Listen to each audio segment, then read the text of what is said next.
Allah, sunnah itu ngatur semuanya. Maka ambil sunnah itu, jangan ada yang dipisah-pisah.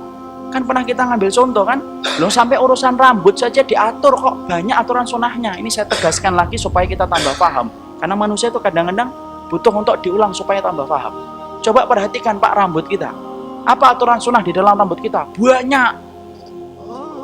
Yang namanya rambut Pak, setidaknya ada 6 hukumnya. 1, rambut itu, maka kemudian kalau dia wanita sudah balik, jangan sekali-kali memperlihatkan rambutnya kepada yang bukan mahram. Itu dosa dan bisa menyebabkan kalau dia itu tidak menutup auratnya, tidak akan mencium baunya surga. 1. Rambut yang kedua, bahwasanya kalau punya rambut jangan dipotong koza. Kita sepakat kan? Rasulullah itu melarang koza. Apa itu? Dipotong separuh, disisakan separuh. Rambut yang ketiga, tidak usah nyebut nama, doakan saja semoga dia diampuni oleh Allah dan mendapatkan hidayah. Yang ketiga, apa itu yang ketiga? Yang ketiga itu kemudian kalau punya rambut, bapak kemudian beruban, maka sunnahnya untuk nyemir. Sebagaimana Rasulullah kepada Abi Quhafah ketika rambutnya itu putih, Nabi mengatakan, goyir hada, bok dirubah warna putihnya ini, wastani bisawat, tapi kemudian hindari warna hitam. 3. Kalau punya rambut beruban, jangan sekali-kali dicabut. Karena Rasulullah mengatakan, natan fusyaib fa inna syaiban nurun yaumal qiyamah. Jangan dicabut tuh ubannya, karena sesungguhnya uban itu akan bercahaya pada waktu hari kiamat. Masya Allah, ini bapak-bapak yang putih rambutnya ini cahayanya paling terang.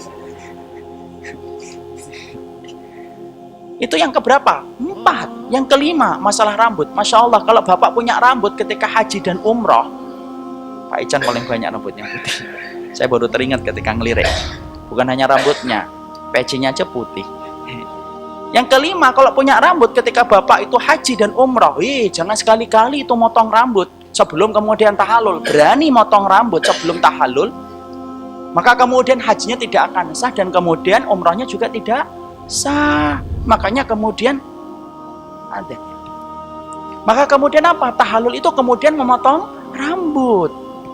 Rambut ada lagi, apakah sudah selesai? Saat belum selesai. Rambut, kalau kita memiliki rambut ini memasuki 10 hari yang pertama pada bulan Dzulhijjah, jangan kemudian ketika kamu niat korban, jangan dipotong dulu rambutnya sampai hewan yang kamu korbankan itu dipotong.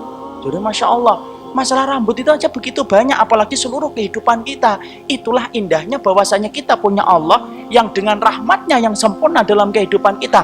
Bapak itu diatur semuanya dan tidak ada yang ditinggalkan kecuali diberikan petunjuk. Jangan sampai kayak orang Yahudi, diberikan oleh Allah kenikmatan yaitu manna wasalwa, yaitu adalah daging buah dan buah-buahan dan daging, tetapi meminta apa? Bawang putih, bawang merah.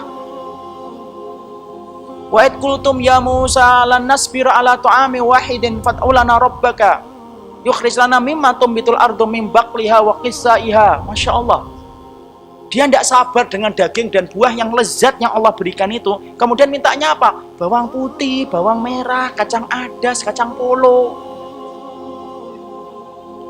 Maka kemudian kalau ada orang ketika dia sudah mengerti tentang sunnah, kok sampai meninggalkan sunnah, berarti punya kemiripan sifatnya dengan orang Yahudi. Diberikan oleh Allah sunnah yang sempurna mengatur dalam kehidupan kita, tapi ngorek-ngorek yang bukan sunnah. Dan itu yang akan menjadi penyesalan ketika kita berkalang tanah. Coba kalau kami dulunya itu ngikutin Rasul. Jangan remehkan sunnah lah, walaupun sekecil apapun. Karena apa? Karena sesungguhnya barang siapa yang suka meremehkan sunnah yang kecil, dia tidak akan mampu mengamalkan sunnah yang besar. Cintai sunnah, itulah jalan surgamu. Cintai sunnah, itulah yang menyebabkan kamu tidak menyesal. Cintai sunnah, karena itulah harga iman kita kepada Allah. Karena itu yang akan menjadikan iman kita kepada Allah diterima secara sempurna ketika mengikuti sunnah. Ya, jadi pentingnya dalam kehidupan seseorang yang beriman, ketika dia belajar dari penyesalan orang ketika sudah berkalang tanah, jangan sampai ya hidupmu jauh dari tuntunan sunnah. Karena sesungguhnya bukan Allah yang butuh kamu untuk mengamalkan sunnah, tetapi yang benar kamu yang butuh sunnah, supaya kamu benar kedudukannya di hadapan Allah.